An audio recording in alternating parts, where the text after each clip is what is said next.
Oh, Gary. No, you're right. I'm hyped up about it. You know, look, Valandis is our man without a doubt. You know, for the battler, right? So, but you got to understand, no one's kicking short. It's all the object is kick to the corners. Make sure they kick from their half. Over 80 minutes, we'll get the money. So this is what I suggest. Right, hey, Gary, just take a breath. Yep, we haven't even told the listeners our story. For those who have just tuned in, they've been working on it. They don't even know what you're talking about. Tell them what you're talking about, Gary. Just set the scene properly for us. Righto, mate. So what's happening? We want to get rid of the physical contact with the head clashes from the kickoff. So they're suggesting what we should do is kick downtown and get 7 tackles from the kicking downtown. Now, if you kick short, well, what they're saying is, well, we'll just work on the normal 6 tackles. But no one's, even if you get an extra tackle, Joel, kicking downtown, no one's stopping from kicking downtown. What about when it's 6 again on first tackle? That's 7 tackles anyway. And most teams do that because they get set in defence. So I suggest this. When we kick, you must kick downtown. Why they're kicking short, why they mention that's insane in the first degree. No, I disagree. So when you kick downtown, what happens? What happens, Joel? I think we do this. We kick downtown, and then if you kick to the in goal and you catch it on the full, bring it out to the 10 metres in from the sideline, 7 tackles, play the ball. That's how we get out of it, so we don't get sued in the long term. That's how I read the game. Gary, we'll bring the whole class into this, the Joel and Fletch class into this to have their say. I disagree. I agree with a lot of what you say, but I disagree profusely around this. And I actually think there was benefit in going short before the 7 tackles. Now it's an absolute no-brainer, in my opinion, and they're going to self-medicate here, the National Rugby League. It's going to be such an advantage to go short. It's beautiful. You're starting to morph into him. I know. Oh, listen. But they're all going to do it. Like, you have to now. Like, you had to do it anyway. Mathematically, I thought you had to do it anyway. But now it's beautiful. It is going to be. And you've got to take it on. It's unfortunate that it's not the game we grew up with. But it's, mate, Brian, who cares? I used to love watching. Oh, the game's gone soft. No. Says all the people like me who are overweight, unfit. Oh, it's gone soft. Yeah, please. No, the game's never been harder. It's not soft. Mate, you go and watch those old test matches. There's a sound. There's not a Polynesian in sight. The Polynesians are the powerful commodity in this game. We didn't have that back in the day. The game has gone to a new level. It's flying, and it's beautiful. And we will not. No, but there's a sound. There's a sound that I can't really replicate. When Adrian Morley used to sprint off the line and hit someone so hard with his chest. I get that. And it's a sweet sound. Yeah, but you know what a sound. It's a sweet sound, Joel. But it's like a. I don't know. It's hard to get. Yeah. Secret sound. It's a secret sound. I understand that. Right shoulder, I understand it. Breaking someone's face. It was like that. And the argument about, we do kick returns anyway. It's the same. It's not the same because the fullback and wingers got a bit of agility. They're stepping and they're probing, and we don't have the same contact. The facts are, and I don't want to go into this, but we are. Thank you, Gary. The facts are that the head collision per kickoff versus the regular tackle is through the roof, and it is archaic. It's not beautiful, and it's got to go. Unfortunately, it is. And people say, it's not tough. I'm not going to miss it one bit. We're not going to lose a viewer one moment from it. We're not going to lose. It will not hurt the game one bit. Okay. But we're going to have less people in a nursing home looking after their father or grandmother who might have played the game back in the day. That's what's going to happen. So if you've got to sacrifice missing your little sound... Yeah, it's good. Yeah, it's a good sound. Bad luck. This is what happens. This is what happens when wingers get hold of wingers and fullbacks. Let's bring Gary back in. No. Gary, what do you think about that, Gary? My man, Joel. Is he still there? Is he still there? Yeah, he's still there. Oh, Gaz. Yeah, let's get Gaz. Yeah, I'm there. I want to speak about it because it's important for the game. I agree with you 100%, Joel, but I disagree with you. Hang on. 1.4. Gary, did you just have a line of something? The point, no one's kicking. Joel, no Gary. one's kicking short. Gary's off his head. They will all be kicking short, Gary. No one's kicking short. Mark my words on it. I'll Gary. put my life on the line. No one's kicking short.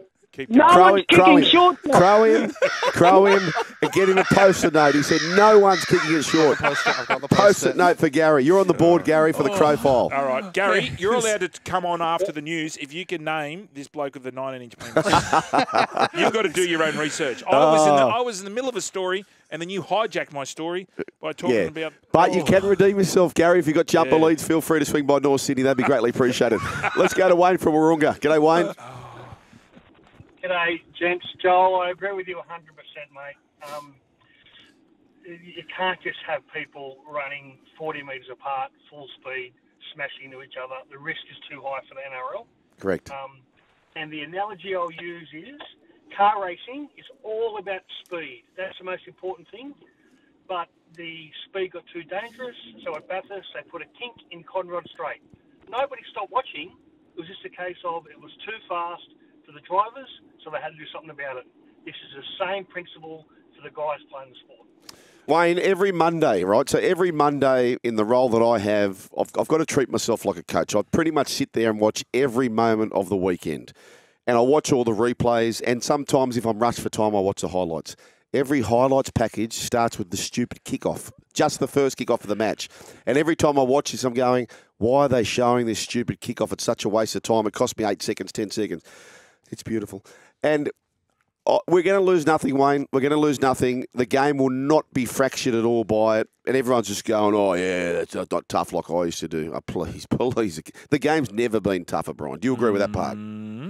Have a look at some of the wingers and centres back in the day. No.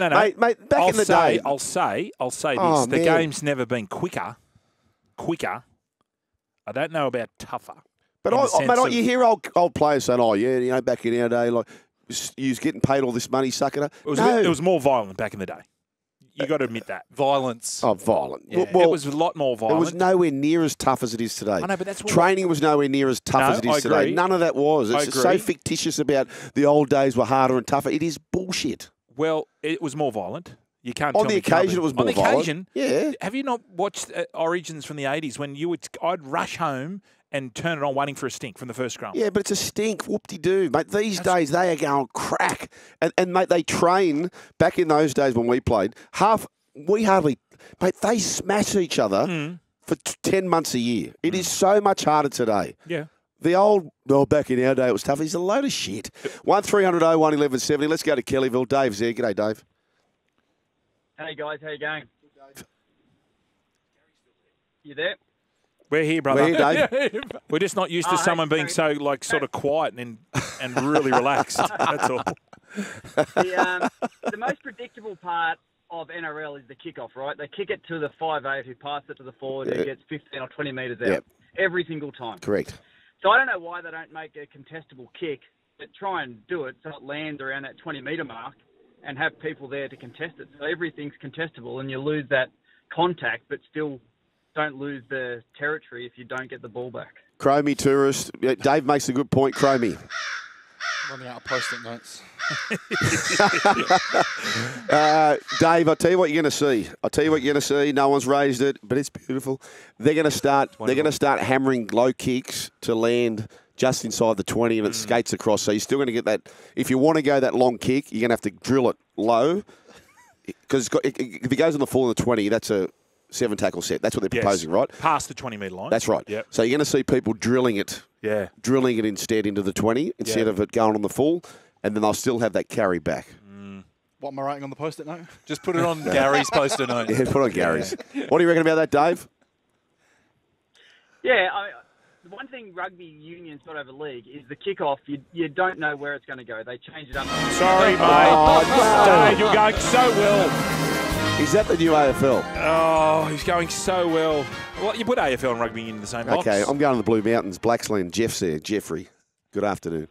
G'day, Joel, Brooksy, Tourist, and Tripod. How are you? Yeah, 19. Going all right, Jeffro.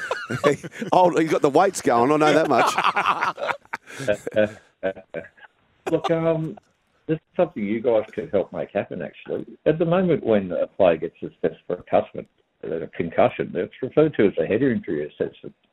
Now, the reality is that they're not assessing people's cheekbones or noses or jaws or anything like that. They're assessing their brain and whether they're fit to return to the field. So what I reckon, so we should change the terminology around what occurs with these things, and instead of being a head injury assessment, call it what it is, a brain injury assessment. That way the public will get a better idea of how severe this can be.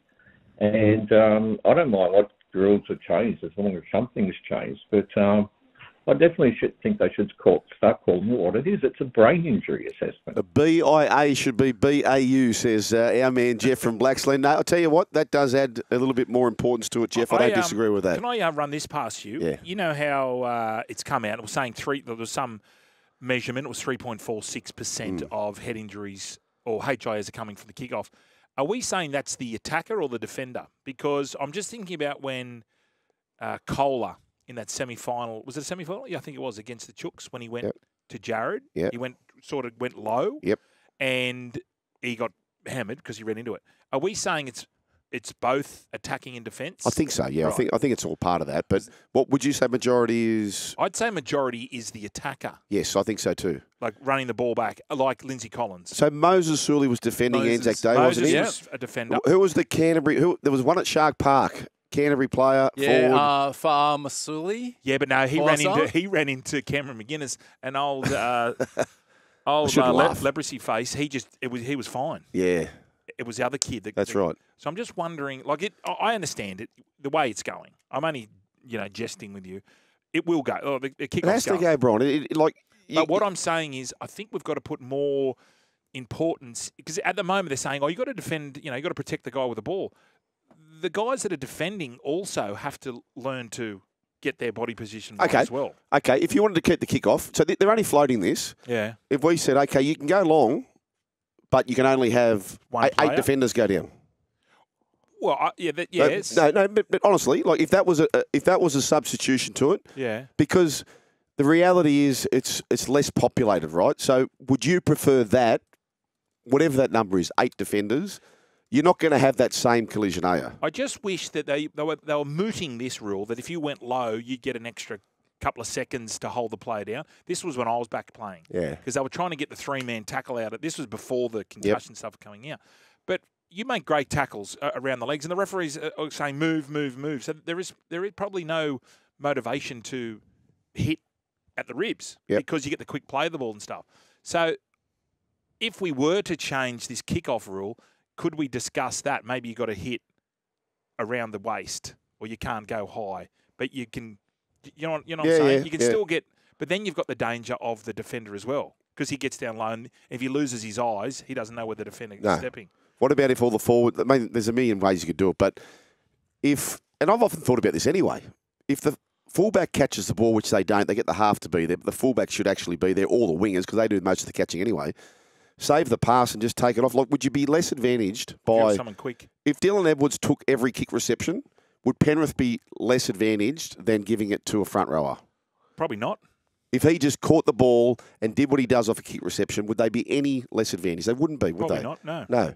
1300 01 1170 Watford Racing. Gary has set the tone. So is that out in the Malibu there? This would be. This would be it. After the break. After the break. Hang on, by the way, this is why I love our listeners. This is Marty. Hey, boys. Roberto Esquivel Cabrieses is the 19-inch Mort man.